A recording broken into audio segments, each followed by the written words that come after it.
கர்த்தருடைய பரிசுத்த நாமத்திற்கு புகழ்ச்சி உண்டாவதாக.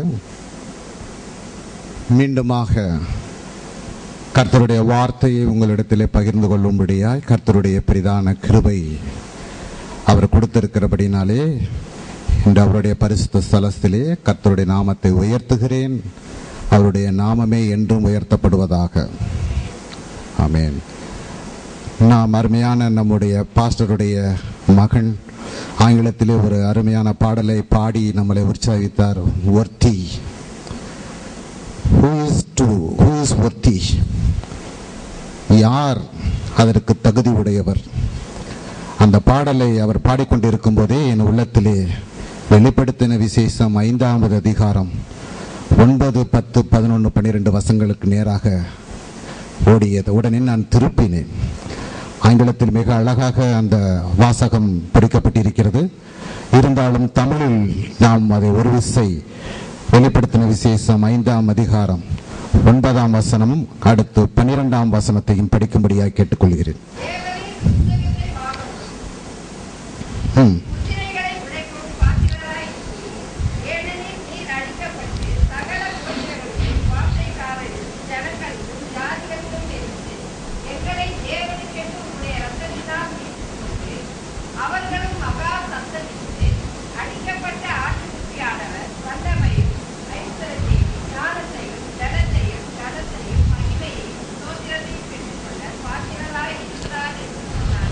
அடிக்கப்பட்ட ஆட்டுக்குட்டியானவர் வல்லமையும் கனத்தையும் மகிமையையும் பெற்றுக்கொள்ள பாத்திரராயிருக்கிறார் என்று சொல்லி இப்பொழுது தம்பியை அந்த ஒரு ஸ்டான்ஸாவை மட்டும் பாடும்படி நான் அழைக்கிறேன்.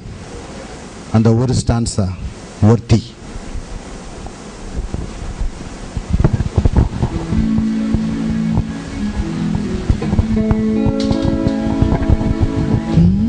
Worthy, you are worthy, King of kings, Lord of lords, you are worthy. கூட சேர்ந்து பாடுங்க.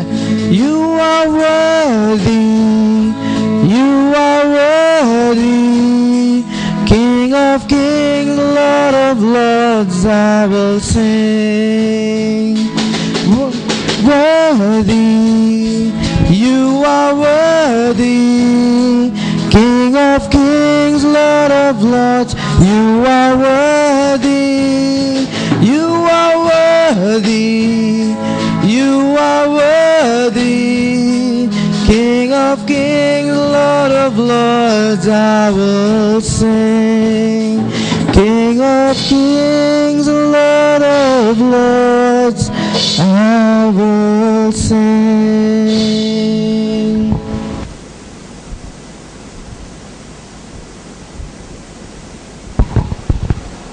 நம்முடைய பாஸ்டர் அவர்கள் கடந்த ஆகஸ்ட் மாதம் கடைசி வாரம் ஆகஸ்ட் 30ஆம் தேதி என்று எனக்கு நேரம் ஒதுக்கி கொடுத்திருந்தார்கள். கடந்த வாரம் நான் வர முடியவில்லை. இந்த வாரம் நான் வந்திருக்கிறேன். உங்கள் மத்தியிலே தேவனுடைய செய்தியை கொடுக்கும்படியாக தேவனுடைய பாதத்திற்கு முன்பதாக நான் என்னை தாழ்த்தி ஜெபிக்கையில் நான் என்ன செய்தியை கொண்டு வர வேண்டும் என்று ஆவியானவரிடம் கேட்டேன். அப்பொழுது அவர் எனக்கு வெளிப்படுத்தினார். பெரியவர் என்ற தலைப்பிலே நீ தேவனுடைய செய்தியை கொண்டு வரும்படியாய் அவர் என்னை பணித்தார். அப்பொழுது நான் வேதாகமத்தை புரட்டி நான் சில பகுதிகளை தானித்தேன். மத்தேயு எழுதின சுவிசேஷம் 12ஆம் அதிகாரம் 41, 42 வசனங்களில் எடுத்தவர்கள் அதை படிக்கலாம். 41 படிங்க.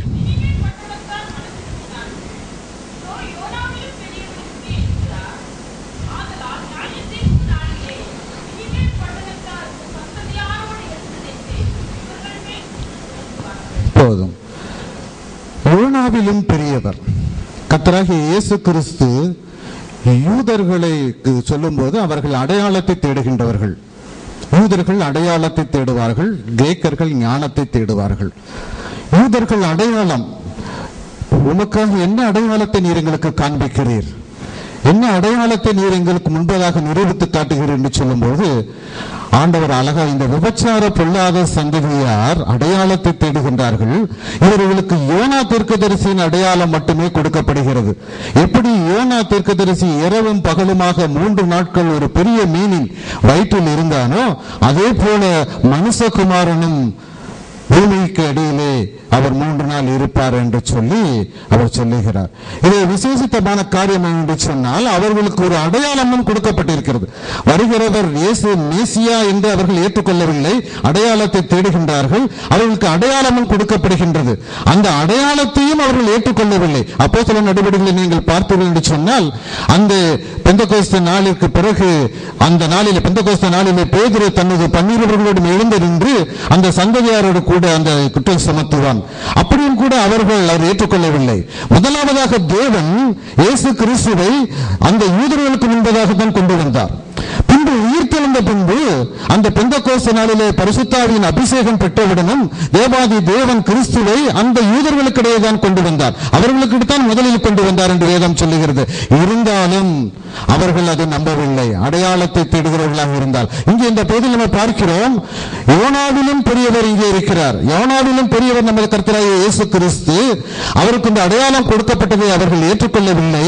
ஆனால் நாமோ அந்த அடையாளத்தை நாம் ஏற்றுக்கொள்ளுகிறோம். நாம் கர்த்தராகிய இயேசு கிறிஸ்துவை அடையாளத்தின்படி ஏற்றுக்கொள்வதில்லை.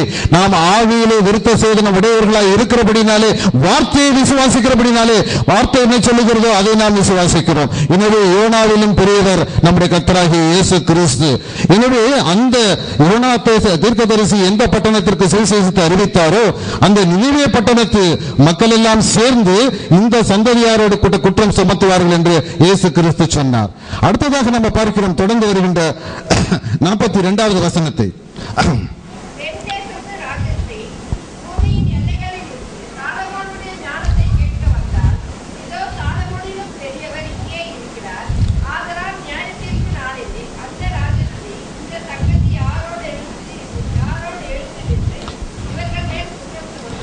இந்த தீர்ப்பு நாளிலே நினிவே பட்டணத்தார் இந்த சந்ததியோடு நின்று இவர்கள் மேல் குற்றம் சுமத்துவார்கள். தென் தேசத்து ராஜஸ்திரி பூமியின் எல்லைகளில் இருந்து சாலமோனுடைய நாணத்தை கேட்க வந்தால், இதோ சாலமோனிலும் பெரியவர் இங்கே இருக்கிறார். சாலமோனிலும் பெரியவர் அந்த தென் தேசத்து ராஜஸ்திரி மறுபடியும் எத்தியோப்பிய தேசத்தை நான் கொண்டு வரக்கூடிய சூழ்நிலை ஏற்படுகிறது. அந்த தென் தேசத்து ராஜஸ்திரி யார் என்று சொன்னால் யாரவள்? யார் இந்த தென் தேசத்து ராஜஸ்திரி? இந்த இடத்துல கொடுக்கப்பட்டிருக்கிறது. அது எத்தியோப்பிய தேசத்தினுடைய ராஜஸ்திரி. பேர் என்ன?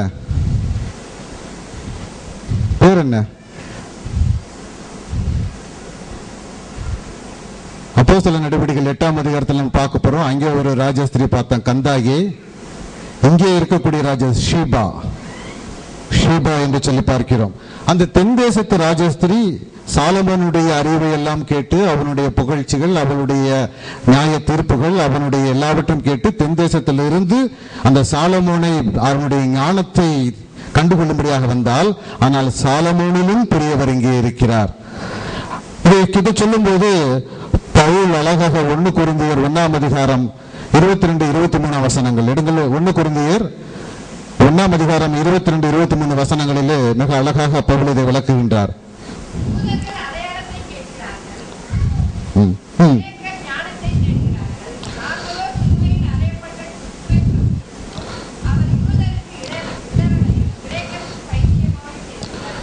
யூதர்கள் அடையாளத்தை தேடுகிறார்கள், கேட்கிறார்கள். கிரேக்கர்கள் ஞானத்தை தேடுகிறார்கள். நாங்களோ சிலுவையில் அறையப்பட்ட கிறிஸ்துவை பிரசங்கிக்கிறோம். அது யூதர்களுக்கு இடரலாயும் கிரேக்கர்களுக்கு பைத்தியமாயும் இருக்கிறது சொன்னார். யூதர்களுக்கு இடரலாய் இருக்கிறாங்க சொன்னார்கள். இவன் தச்சனின் குமாரன் அல்லவா? இவனுடைய தாயும் தந்தையும் சகோதரர்களும் நம்முடைய இருக்கிறார்கள் அல்லவா? இவனே அவன், இவனே நாம் எதிர்பார்த்துக் கொண்டிருக்கிற மேசியா. இவன் தச்சனின் குமாரன், இவன் படிப்பறிவு இல்லாதவன், இவன் கல்லாதவன், இவனே அந்த மேசியா. நாங்கள் நம்ப மாட்டோம், வானத்தில் இருந்து ஒரு அடையாளம் வந்தால் ஒளியை நாங்கள் நம்ப மாட்டோம் என்று சொல்லி அடையாளத்தை தேடுகின்றவர்களாக இருந்தார்கள். கிரேக்கர்கள் அந்த மார்ஸ் மேடையிலே பவுல் ஏதென்ஸ் நகரத்திலே அறியப்படாத கடவுளுக்கு என்று சொல்லி தேவனுக்கு என்று சொல்லும்போது அழகாக சொல்லுகிறார், நீங்கள் அறியாத அந்த கிரேக்கர்கள், அந்த ஏதென்ஸ் நகரத்து கிரேக்கர்கள் சொல்லும்போது நீங்கள் அறியாத தேவனை குறித்து நான் பிரசங்கிக்கிறேன். நீங்கள் அறியாத தேவன் அவர்தான் கர்த்தராகிய இயேசு கிறிஸ்து, அவர்தான் ஞானம். அதான் 1 கொரிந்தியர் 1:31 தமிழ் பைபிள்ல பார்க்கிறோம்.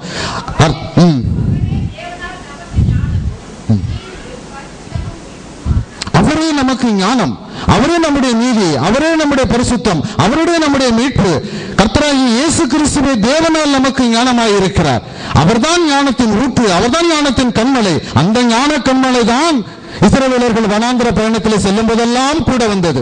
அந்த ஞான கல்மலையை உடைக்கும் போதுதான் அங்கிருந்துதான் அங்கே தண்ணீர் பெருக்கெடுத்து ஓடியது. அந்த ஞான கல்மலை வேற யாரும் அல்ல, அது நம்முடைய கர்த்தராகிய கிறிஸ்து என்று சொல்லி பவுல் சொல்லுகிறான். அப்பேற்பட்ட ஞான கண்மலை கர்த்தராகிய இயேசு கிறிஸ்து, அந்த தென் தேசத்து ராஜஸ்திரி இந்த சந்ததியாரோடு பொல்லாத சந்ததியோடு எழுந்து நின்று குற்றம் சுமத்துவார். ஆனால் ஏன் என்று சொன்னால் அந்த சாலமோனிலும் பெரியவர் நம்முடைய கர்த்தராகிய இயேசு கிறிஸ்து. எல்லா ஞானத்திலும் மேலான ஞானமுடையவர் கர்த்தராகிய இயேசு கிறிஸ்து. நீங்கள் யோவான் சுவிசேஷம் 1ஆம் அதிகாரம் 3ஆம் வசனத்தை எடுத்து படித்து பார்த்தாலும் சரி, எபிரேயர் 1:3 வசனங்களை எடுத்து படித்து பார்த்தாலும் சரி, கொலோசியர் 1:15-16 வசனங்களை படித்து பார்த்தாலும் சரி, எல்லாவற்றையும் அவருக்காகவும் அவருக்கென்றும் படித்தவர். எல்லாம் அவருக்காக படைக்கப்பட்டிருக்கிறது. எபிரேயர் 1:3 பார்க்கிறோம், அவர் தம்முடைய வல்லமுள்ள வசனத்தினால் சர்வத்தையும் தாங்குகிறவர் என்று சொல்லி, அவர் தம்முடைய வல்லமையுள்ள வசனத்தினால் சர்வத்தையும் தாங்குகிறவர். அவ்வளவு ஞானமுள்ளவர் கர்த்தர். அவரே ஞானமுள்ளவர், ஒருவராய் ஞானமுள்ளவரும், யாரும் காணக்கூடாத ஒளியில் வாசமை உள்ளவரும் சாவாமை உள்ளவரும் என்று சொல்லி 1 தீமோத்தேயு 6:16, 1 தீமோத்தேயு 3:17, 1 தீமோத்தேயு 6:16 எடுத்துவிடு. 1 தீமோத்தேயு 6:16 எடுங்க. 1 தீமோத்தேயு 6:16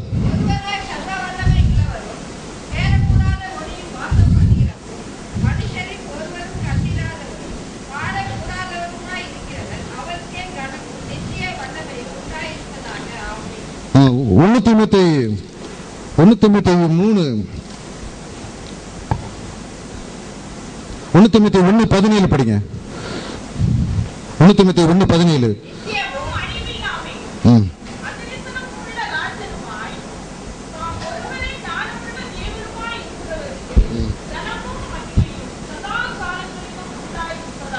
தாம் ஒருவரே ஞானமுள்ள தேவனுமாய் இருக்கிறவருக்கு அவருக்கே சதா காலமும் கனமும் மகிமையும் உண்டாயிருப்பதாக.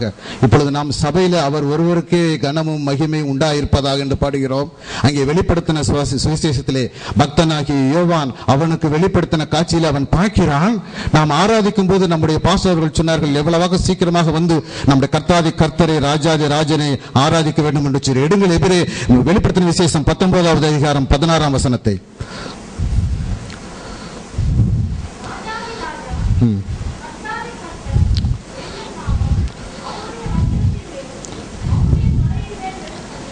அவர் ராஜாதி ராஜா கர்த்தாதி கர்த்தர், ராஜாதி ராஜா கர்த்தாதி கர்த்தர். அங்கே பார்க்கும்போது ஒரு அழகான காட்சியை யோவான் அப்போஸ்தலன் காண்கின்றான். என்ன காட்சி அது? அந்த சிங்காசனத்திற்கு முன்பதாக 4 ஜீவன்களும் 24 மூப்பர்களும் சர்வ சாஷ்டாங்கமாய் அடிபணிந்து சாஷ்டாங்கமாய் விழுந்து, அது சொன்ன மறுபடியும் பாருங்க, அந்த வெளிப்படுத்தல் 5ஆவது அதிகாரம் 9ஆவது வசனத்திலே, தேவரீர் ஆட்டுக்குட்டியானவர் ஒருவரே உம்முடைய கரத்திலிருந்து புத்தக சுருளை வாங்கவும் அதில் இருக்கக்கூடிய முத்திரைகளை உடைப்பதற்கு தகுதியுடையவராய் இருக்கிறார் என்று சொல்லி பார்க்கிறோம். அங்கே அந்த பக்தன் கண்ட காட்சியிலே அந்த 4 ஜீவன்களும் 24 மூப்பர்களும் சர்வ சாஷ்டாங்கமாய் இரவும் பகலும் அவருக்கு முன்பதாக ஆராதனை செய்து கொண்டிருக்கிறார்கள். நாமோ ஞாயிற்றுக்கிழமை ஒரு வேளை மட்டும்தான் நாம் ஆராதனை செய்கிறோம். நாம் அந்த ஆராதனையிலும் கூட சீக்கிரமாய் வந்து அந்த ராஜாதி ராஜாவை கர்த்தாதி கர்த்தனை அவரை நாம் உயர்த்தும்படியா, அவர் ஒருவருக்கே ஆராதனை செய்யும்படியா அவருடைய இரத்தத்தினாலே மீட்கப்பட்ட நாம் இன்னும் அதிகமாக செய்வோம். வானத்து தூதர்கள் அவர்களுக்கு எப்போதும் அவர் ஆராதனை செய்வதை பார்க்கிறோம். ஆனால் அந்த தூதர்கள் கூட அவர் உறவு கூடவில்லை, அந்த தூதர்கள் கூட அவர் உடன்படிக்கையை ஸ்தாபிக்கவில்லை. நம்மோடு கூட தான் அவர் உடன்படிக்கையை ஸ்தாபித்திருக்கிறார். அவருடைய இரத்தத்தினாலாகிய புதிய உடன்படிக்கையை தேவாதி தேவன் மனிதர்களாகிய நம்முடைய தான் ஸ்தாபித்திருக்கிறார்.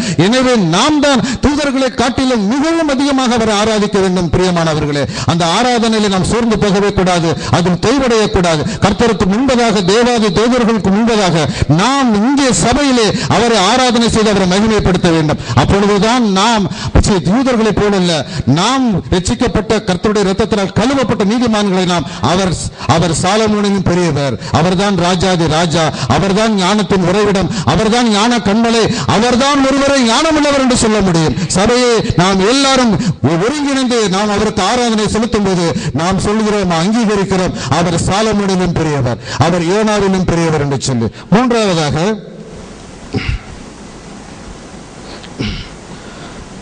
ஆடுகளின் பெரிய மேய்ப்பர். நம்முடைய கர்த்தராகிய இயேசு கிறிஸ்து ஆடுகளின் பெரிய மேய்ப்பர். எபிரேயர் 13வது அதிகாரம் 20வது வசனத்தை எடுங்க.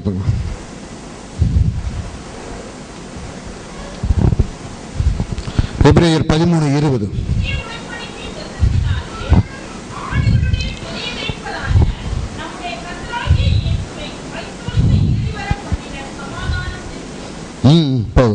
ஆடுகளின் பெரிய மேய்ப்பன், ஆடுகளுடைய பெரிய மேய்ப்பன், கிரேட் ஷெப்பர்ட்.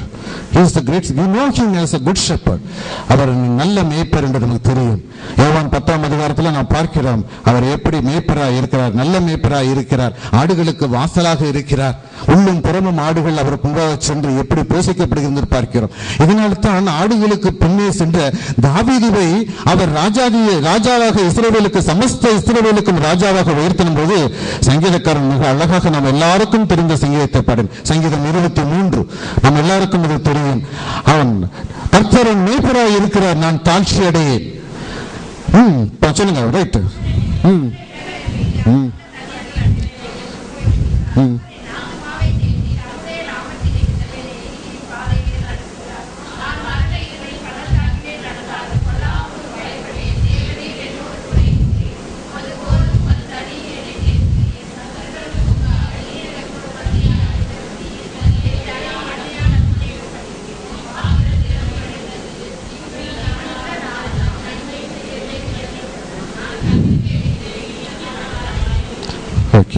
இங்கே ஆடுகளுடைய மேய்ப்பனாக இருந்த தாவீது, அந்த மேய்ப்பனுக்கு ஆடுகளை பற்றி நன்றாக தெரியும்.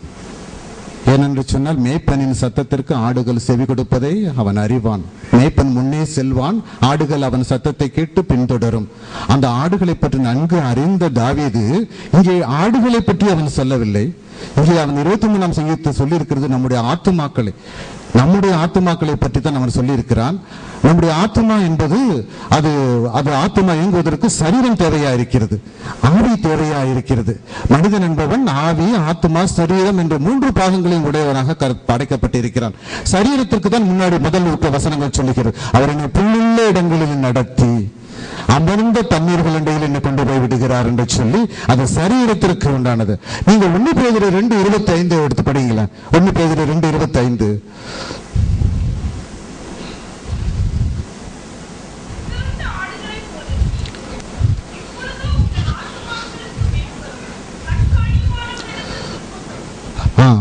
ஆத்துமாக்களுக்கு மேய்ப்பரும் சொல்லலாம். பேதுரு சொல்லும்போது நம்முடைய ஆத்துமாக்களுக்கு மேய்ப்பர், சரீரத்திற்கு மட்டுமல்ல அவர் மேய்ப்பர், நம்மளுக்கு போஷிக்கிறது மட்டுமல்ல, அவருடைய நாமம் ஜெகவா ஜெயரா மட்டுமல்ல, அவர் நம்முடைய ஆத்துமாக்களை போஷிக்கிறவர், நம்முடைய ஆவியை உயிர்ப்பிக்கிறவர், நம்முடைய ஆத்துமாக்களுக்கு கண்காணிப்பாக இருக்கிறவர். அதனால தான் எபிரேயர் நிருபத்தில் எபிரேயர் ஆக்கியன்னு சொல்றான், ஆடுகளின் பெரிய மேய்ப்பன், ஆடுகளுடைய பெரிய மேய்ப்பன். அவர் நம்முடைய சரீரத்திற்குண்டான நன்மைகளால் நிரப்புகிறார், போஷிக்கின்றார், நம்முடைய ஆத்மாவை கண்காணிக்கின்றார், நம்முடைய ஆவியை உயிர்ப்பிக்கின்றார். அதனால தான் சங்கீதக்காரன் கடைசி வசனத்தில் 23ஆம் வசனம் சொல்றார், நானும் கர்த்தருடைய வீட்டிலே நித்திய நாட்களை நிலைத்திருப்பேன், என் ஜீவனுள்ள நாளெல்லாம் நன்மையும் கிருபையும் என்னை தொடரும் என்று சொன்னார். எனவே நம்முடைய ஆவி, ஆத்மா, சரீரம் முழுவதற்கும் அவர் பெரிய மேய்ப்பராக இருக்கிறார்.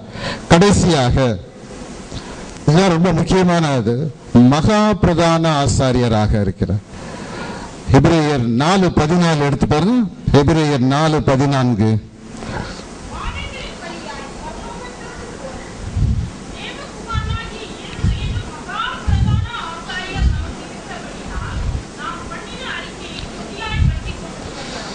மகா பிரதான ஆசாரியர், the great high priest. எபிரேயர் நிருபம் முழுவதும் நீங்க பார்த்தீங்கன்னா ஆசாரியத்துவ முறைமை பற்றி, நியாயப்பிரமாணம் மூலமாக உண்டாக்கப்பட்ட ஆசாரியத்துவம், கர்த்தருடைய வசனத்தினால் ஆணையோடு விளங்கிய புதிய ஆசாரியத்துவம், பலிபீடம், பலிகள், அங்கே பரிந்து பேசுதல், இவைகளை பற்றி மிக அழகாக எபிரேய ஆக்கியன் சொல்லியிருப்பான். அதுல இங்க பார்க்கிறோம், மகா பிரதான ஆசாரியர். நமக்கு இருக்கிற ஆசிரியர் எப்படி? சாதாரண ஆசாரியர் இல்ல, பிரதான ஆசாரியரும் அல்ல. எபிரேயர் சொல்லுகிறபடி 4 மகா பிரதான ஆசாரியர். அந்த ஆசாரியர் எப்படிப்பட்டவராக இருக்கிறாராம்? அந்த ஆசாரியர் எப்படிப்பட்டவராக இருக்கிறார்? எடுங்க எபிரேயர் 7:26.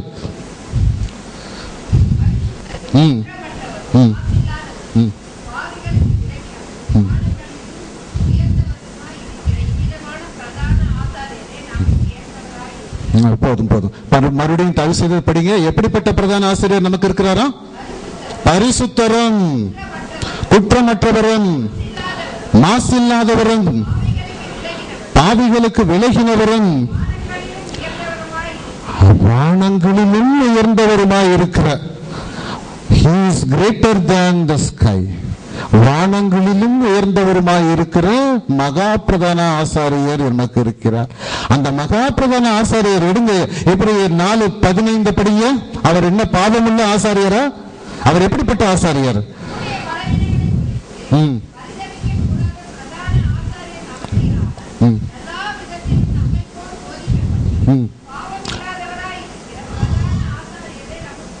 பாவமில்லாமல் இருக்கிற பிரதான ஆசாரியர், பாவம் இல்லாமல் இருக்கக்கூடிய பிரதான ஆசாரியர் என்று சொல்லி பார்க்கிறோம். ஒழுங்க 1 யோவான் 3:5 படிங்க.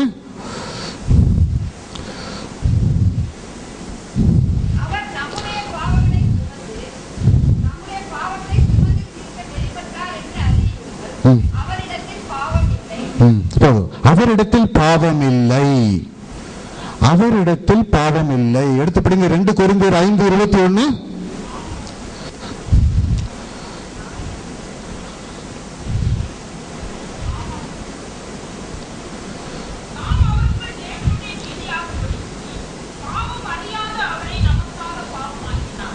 ஆக அவர் he knew no sin என்று சொல்லி ஆங்கில வேதத்தில் படிக்கிறோம். பாவம் அறியாத அவரை நாம் தேவனுடைய நீதியாகும்படிக்கு பாவம் அறியாத அவரை அவர் பாவமாக்கினார்.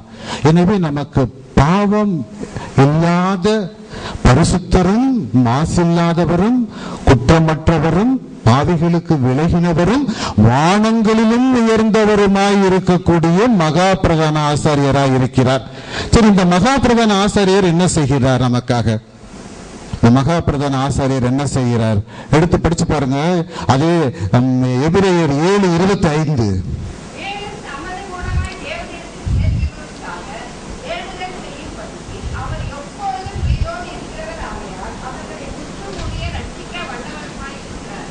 நம்ம பார்க்கிறோம், அவர் எப்போதும் உயிரோடு இருக்கிறவராகையால் நம்மை முற்றும் முடிய ரட்சிக்க வல்லவராய் இருக்கிறார்.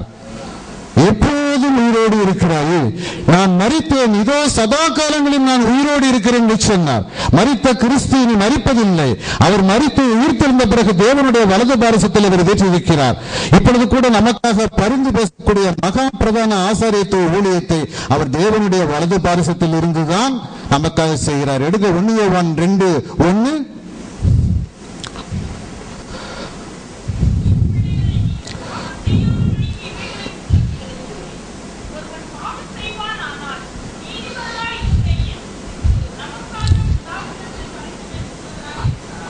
அந்த மகா பிரதான ஆசாரியருடைய ஊழியம் என்ன? ஒருவன் பாவம் செய்வானால் நமக்காக தேவனிடத்தில் பரிந்து பேசுகிற, he is advocating, அவர் நமக்காக பரிந்து பேசுகின்ற அந்த வேலையை அந்த மகா பிரதான ஆசாரியத்தை வேலை செய்து கொண்டு இருக்கிறாராம். எடுத்துப்படிங்க ரோமர் 8:34.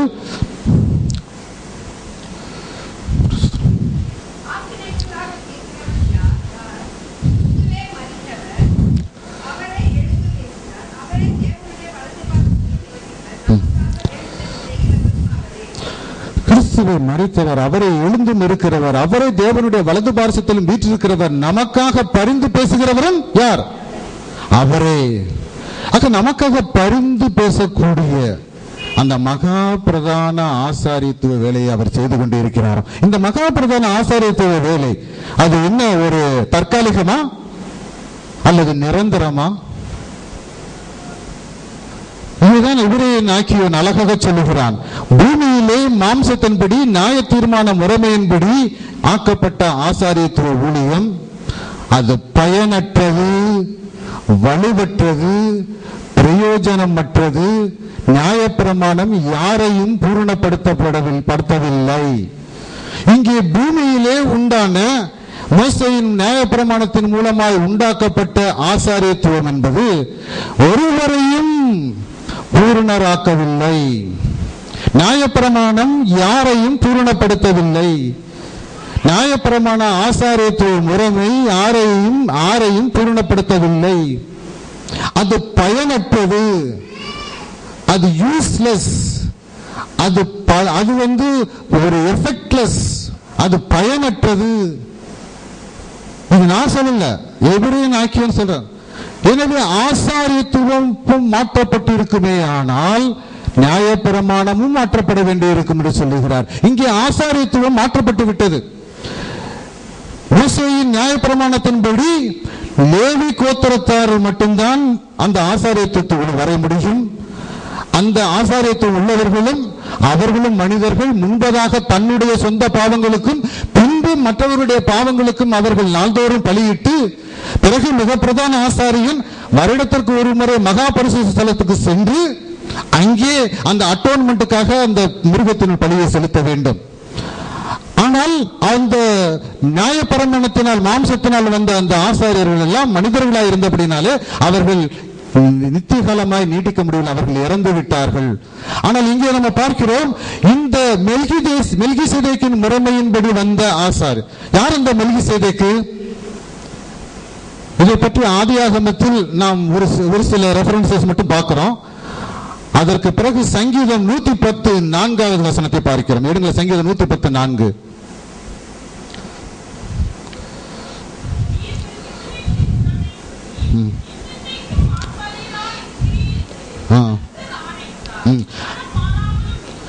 இங்கே வேத வசனம் சொல்லுகிறது, எபிரேயர் நிருபத்திலே கர்த்தர் தமது வசனத்தினாலே ஆணையினாலே என்றென்றைக்கும் ஆசாரியராய் இருக்கத்தக்கதாக மெல்கிசேதேக்கின் முறைமையின்படி ஆசாரியராய் இருக்கிறார்.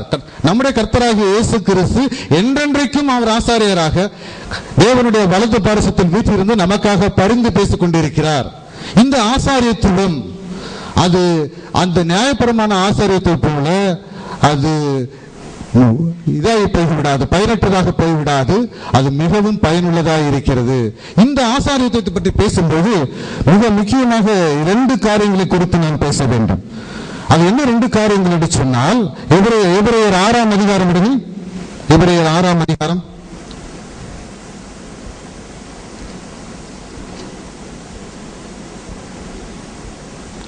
18ஆம் வசனத்திலிருந்து 20ஆம் வசனம் வரைக்கும் படிங்க.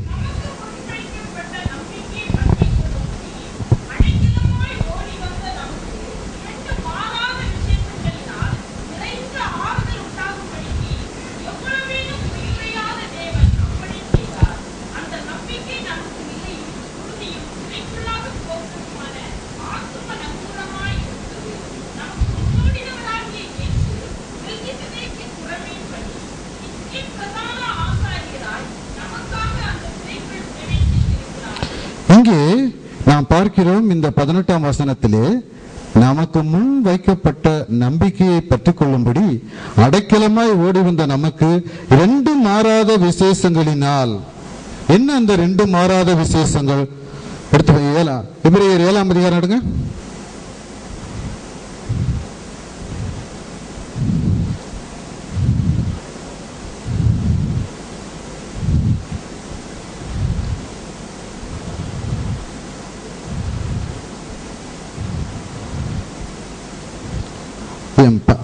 பத்தொன்பதாம் 20ஆம் வசனம் படிங்க.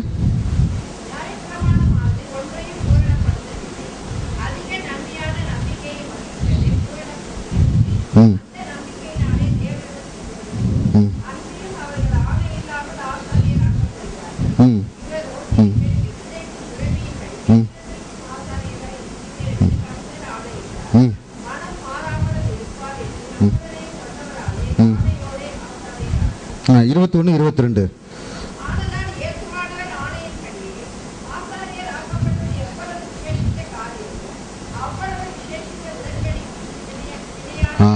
இந்த ரெண்டு மாறாத விசேஷங்கள் என்று சொல்லப்படுகிறது. ஒன்று, அந்த விசேஷித்த வாக்குத்தத்தங்களின் மேல் ஸ்தாபிக்கப்பட்ட விசேஷித்த உடன்படிக்கைக்கு அவர் பிரதான ஆசாரியராக இருக்கிறார். அதே சமயத்தில் அந்த உடன்படிக்கைக்கு அவர் பிணையாளியாகவும் மத்தியஸ்தராகவும் இருக்கிறார். என்ன ரெண்டு மாறாத விசேஷங்கள்? அவர் பிரதான ஆசாரியத்துவ வேலையும் செய்கிறார். அடுத்து இரண்டாவது, அந்த உடன்படிக்கையினுடைய மத்தியஸ்தராகவும் பிணையாளியாகவும் இருக்கிறார். இந்த உடன்படிக்கையை பற்றி பார்க்கும்போது அந்த ஒரு வில் மாதிரி நம்ம எழுதுகிறோம் இல்லையா, நம்ம இருக்கிறோம், நம்முடைய சொத்துலாம் இருந்ததுன்னா நம்முடைய இறப்புக்கு பிறகு நம்முடைய பிள்ளைகளுக்கு அந்த சொத்தை எப்படி பகிர்ந்து கொடுக்க வேண்டும் என்று சொல்லி நாம் உயிரோடு இருக்கும் காலத்திலேயே ஒரு வக்கீல் மூலமாக நம்ம உயில் எழுதி வைக்கிறோம். அந்த உயில் எழுதின பிறகு அந்த உயில என்ன எழுதியிருக்கிறோமோ அது எஃபெக்டுக்கு வர்றது எப்ப வரும்னா, அந்த உயில் எழுதினவன் மரித்த பிறகுதான் இந்த உயில் எழுதியிருக்கக்கூடிய வாசகங்கள்லாம் உயிர் பெறும். அவர் உயிரோடு இருக்கும்போது அந்த வாசகங்களுக்கு மதிப்பில்லை, உயிலுக்கு மதிப்பில்லை. அவர் மரித்த பிறகு, இறந்த பிறகு அவர் என்ன எழுதியிருக்கிறாரோ அவைகள் எல்லாம் it will come into effect, அது இதுக்கு வரும். இங்கே இந்த உடன்படிக்கை, இந்த புதிய உடன்படிக்கை கர்த்தராகிய இயேசு கிறிஸ்து அது உயில் போல அவர் மரித்த பிறகு அது உடனுக்கு வரும்போது, அது பயனுக்கு வரும்போது அது எக்ஸிக்யூட். சாதாரண நம்ம நான் உயிர் எழுதி வைக்கிறேன், நான் இறந்து போயிட்டேன்னா என்னுடைய பிள்ளைகளுக்கு இருக்கக்கூடிய அதை பற்றி அதை எக்ஸிக்யூட் பண்ணுவதற்கு ஒரு கோர்ட் மூலமா, வக்கீல் மூலமா ஒரு அட்மினிஸ்ட்ரேட்டர் போடுவாங்க, ஒரு எக்ஸிக்யூட்டரை போடுவாங்க. அப்படித்தான் உலக வழக்கு. ஆனால் இங்கே வேதம் என்ன சொல்லுகிறது? இந்த மாறாத ரெண்டு விசேஷங்களின்படி அந்த உயில் எழுதியவரே, அந்த உடன்படிக்கையினுடைய author, he is the author of the new covenant, அந்த உடன்படிக்கையை எழுதினவரே மரித்த பிறகு அவரே வந்து அந்த உடன்படிக்கையின் மத்தியஸ்தராக இருக்கிறார், அந்த உடன்படிக்கையினுடைய ஷூரிட்டியாக இருக்கிறார், அந்த உடன்படிக்கைக்கு பிணையாளியானார். இதுதான் ரெண்டு மாறாத விசேஷங்கள் என்று சொல்லி பவுல் சொல்லுகிறார். எனவே ஒரு பக்கம் நமக்காக பரிந்து பேசக்கூடிய ஆசாரியத்துவத்தை மெல்கிசேதேக்கின் முறைமையின்படி அவர் செய்து கொண்டே இருக்கிறார். இந்த மெல்கிசேதேக்கை பற்றி எபிரேயர் 5ஆம் அதிகாரத்திலிருந்து 7ஆம் அதிகாரம் வரைக்கும் மிக அழகாக எபிரேயன் ஆக்கியன் சொல்லுகிறான். இந்த மெல்கிசேதேக்கினுடைய ஒரு கேரக்டரிஸ்டிக் மட்டும் நான் சொல்லி நான் முடிக்க விரும்புகிறேன். மெல்கிசேதேக்கினுடைய ஆசாரியத்துவ முறைமைக்கும் நியாயப்பிரமாண ஆசாரியத்துவ முறைமைக்கும் மிகுந்த வேறுபாடு உண்டு. ஆதியாகமத்தை நான் படிக்கும்போது லோத்துவை அவர்கள், ஆபிரகாமினுடைய மைத்துனன் லோத்துவை அவர்கள் கடத்தி சென்று போகும்போது அவனை மீட்டெடுப்பதற்காக ஆபிரகாம் பின்தொடர்ந்து அந்த ராஜாக்களுடைய சண்டையிட்டு லோத்துவையும் அவர்களோடு இருக்கிறவர்கள் எல்லாவற்றையும் கொள்ளை பொருளாக பங்கிட்டு திரும்பி வருவான். திரும்பி வரக்கூடிய ஆபிராமை மெல்கிசேதேக்கு நேரடியாக எதிர் சென்று போய் அவனை ஆசீர்வதித்து, அந்த இலைப்படைந்தவனாய் இருந்த ஆபிராமுக்கு அவன் ரொட்டியையும் பிரெட்டையும் ஒயினையும் திராட்சரசத்தையும் கொடுத்து ஆசீர்வதித்தான். Blessed be Abraham என்ற ஆங்கில வேதாகமத்தில் இருக்கிறது. இப்ப மெல்கிசேதேக்கினுடைய ஆசாரியத்துவம் முதல் வார்த்தையே, the first word that came out of Melchizedek is Abraham be blessed, Abraham be blessed. எனவே மெல்கிசேதேக்கின் முதல் வார்த்தையே blessed என்றுதான். நம்முடைய கர்த்தராகிய இயேசு கிறிஸ்து மெல்கிசேதேக்கின் முறைமையின்படி ஆசாரியர் ஆயிருக்கிறார். எனவே அவருடைய வாயிலிருந்து வரக்கூடிய முதல் வார்த்தையும் blessed, blessed, blessed. நாம் அழகா பாடும், கர்த்தர் எவ்வளவாய் நம்மை நன்மையால் நிறைத்திருக்கிறார் என்று சொல்லி நம்ம பாடினோம். அதற்காக நாம் எவ்வளவாய் அவருக்கு நன்றி செலுத்த வேண்டும் என்று சொல்லி முதல் வார்த்தை மெல்கிசேதேக்கின் முதல் வார்த்தை ஆபிரகாம் ஆசீர்வதிக்கப்பட்ட ஆபிராமே, blessed ஆபிரகாம் என்று சொல்கிறார். எனவே மெல்கிசேதேக்கின் முறைமையின்படியான ஆசீர்வாதம் நம்மளை ஆசீர்வதிக்கிறது. நியாயப்பிரமாணத்தின் முறைமையான ஆசீர்வாதம் நம்மளிடத்திலிருந்து எடுத்துக்கொள்கிறது என்று பார்க்கிறோம். நியாயப்பிரமாணத்தினுடைய ஆசீர்வாதம் அது நிரந்தரமற்றது, அது முடிவுக்கு வந்தேகும், அது பயனற்றது, அதனால் ஒரு பிரயோஜனம் இல்லை, ஆனால் அது யாரையும் பூர்ணப்படுத்தவில்லை. பின்பு வந்த அந்த ஆசாரியத்துவம் என்று சொன்னால் அது நம்மளை பூரணப்படுத்துகிறது. ஏனென்று சொன்னால் எல்லா பாடுகளையும் அனுபவித்த நம்முடைய பிதாவாகிய ஒரே பேரனாகிய குமாரனாகிய கிறிஸ்து அந்த பாடுகளின் வழியாய் தான் பூரணரான பின்பு எபிரேயர் அப்போஸ்தலன் தான் பூரணரான பின்பு நம்மளையும் அவர் பூரணராக்கினார் என்று சொல்லியிருக்கிறோம். எபிரேயர் 10:10 எடுத்து படிக்க பார்க்கலாம்.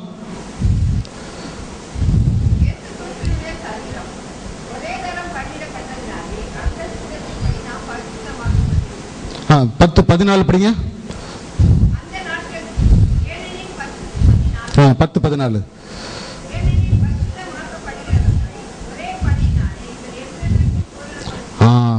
பரிசுத்தமாக்கப்படுகிறவர்களாக நம்மை இவர் என்றென்றைக்கும் பூரணப்படுத்தி இருக்கிறார். இந்த நியாயப்பிரமாணம் நம்மை பூரணப்படுத்தவில்லை. நியாயப்பிரமாணத்துக்கு பின்பு வந்த மெல்கிசேதேக்கின் முறைமையின்படி மகா பிரதான ஆசாரியராய் இருக்கிறவர் தேவனுடைய வலது பரிசுத்தில் வீற்றிருந்து இரவும் பகலுமாய் நம்முடைய பெயர்களை தேவனுக்கு முன்பதாக அறிக்கையிட்டு நாம் பாவம் செய்வோமானால் நமக்காக பரிந்து பேசக்கூடிய அந்த அட்வொகேட் வேலையையும் நமக்காக எப்பொழுதும் தேவனிடத்தில் பரிந்து பேசக்கூடிய மகா பிரதான ஆசாரிய ஊழியத்தையும் அவர் செய்கிறார். அதோடு மட்டுமல்ல, இந்த புதிய உடன்படிக்கையை ஏற்படுத்தியவர் அவர்தான். அவர் he is the author of the new covenant. ஆனால் அந்த வேதம் சொல்லுகிறது தேவன் ஒருவரே, தேவனுக்கும் மனிதனுக்கும் இடையே மத்தியஸ்தரும் ஒருவரே. அந்த தேவனுக்கும் மனிதனுக்கும் இடையில மத்தியஸ்தராய் அவரே இருந்து தன்னுடைய உடன்படிக்கை தான் அந்த ஆதராக இருந்திருக்க உடன்படிக்கை அவரே மத்தியஸ்தராக இருக்கிறார். எனவே நாம் சபையை நாம் எப்பொழுதும் தைரியம் கொள்ளலாம். நாம் சாதாரண ஒரு ஆசாரியரை பெற்றிருக்கவில்லை, நாம் ஒரு பிரதான ஆசாரியரை மட்டும் பெற்றிருக்கவில்லை, நாம் பெற்றிருப்பது மகா பிரதான ஆசாரியர். அவர் எப்படிப்பட்டவர்? வானங்களிலும் உயர்ந்தவர். அவரிடத்தில் குற்றம் இல்லை, அவரிடத்தில் பாவம் இல்லை, அவரிடத்தில் எந்த விதமான மாசம் இல்லை. அவர் பூரணர், அவர் பூரணர். அவர் குமாரனாய் இருந்தும் பட்ட பாடுகளினாலே அவர் பூரணரானதினாலே நம்மை பூரணப்படுத்தி இருக்கிறார். அவர்கிட்ட ஒரே பலியினாலே நாம் பூரணமாக்கப்பட்டிருக்கிறோம். அந்த எபிரேயர் 10:14 படி அந்த ஒரே பலி கர்த்தராகிய இயேசு கிறிஸ்து தம்மை கல்வாரியிலே தன்னை ஒரே பலியாக அவர் தன்னை ஜீவனை ஒப்புக் கொடுத்ததினாலே நாம் பரிசுத்தமாக்கப்பட்டிருக்கிறோம், நாம் பூரணமாக்கப்பட்டிருக்கிறோம். இதுதான் சபையை நமக்கு கொடுத்திருக்கிற அந்த நம்பிக்கை. இந்த நம்பிக்கையின் வழியாகத்தான் எடுத்து படிங்க. இப்ப எபிரேயர் 6 அதோட முடிக்கலாம். எபிரேயர் 6:19-20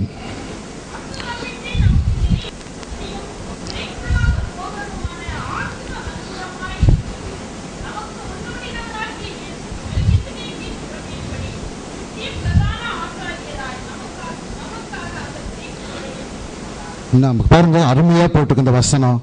அந்த நம்பிக்கை நமக்கு நிலையும் உறுதியும் திரைக்குள்ளாக போகிறதுமான ஆத்தும நங்கூரமாய் இருக்கிறது. நமக்கு முன்னோடினவராக இயேசு மெல்கிசேதேக்கின் முறைமையின்படி நித்திய பிரதான ஆசாரியராய் நமக்காக அந்த திரைக்குள் பிரவேசித்திருக்கிறார். அவர் என்ன செய்து கொண்டிருக்கிறார்? கடைசி வசனம் எடுத்து படிங்க. எபிரேயர் 12:24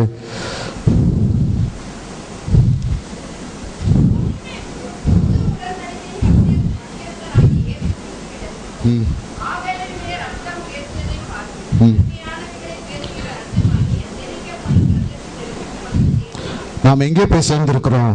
புது உடன்படிக்கையின் மத்தியஸ்தராகிய இயேசுவின் இடத்திற்கும் ஆபேலின் ரத்தம் பேசினதை பார்க்கிலும் நன்மையானவைகளை பேசுகிற இரத்தமாகிய தெளிக்கப்படும் இரத்தத்திற்கும் வந்து சேர்ந்திருக்கிறோம். இது ஒரு கிருபையினால தேவன் நம் மீது வைத்திருக்கூடிய ஒரு அன்பினாலே கர்த்தர் அவருடைய ஒரே பிறன குமாரனாகிய இரத்தத்தினாலே மீட்கப்பட்ட நமக்கு இந்த ஒரு விசேஷித்த கிருபை கொடுத்திருக்கிறார். எங்கே நம்ம போயிருக்கோம்? அந்த இதுல புது உடன்படிக்கையின் மத்தியஸ்தராகிய இயேசு கிறிஸ்துவினிடத்திற்கும் ஆபேலின் ரத்தம் பேசினவைகளை பாட்டிலும் நன்மையானவைகளை பேசும் தெளிக்கப்படும் இயேசு கிறிஸ்துவின் ரத்தத்திற்கும் நம்மை கூட்டு சென்ற அந்த மெய்யான தேவனின் மெய்யான கிருபைக்காக நாம் எப்பொழுதும் கர்த்தராகிய இயேசு கிறிஸ்துவின் மூலம் அவருடைய நாமத்தை உயர்த்துவோமாக. ஆமேன்.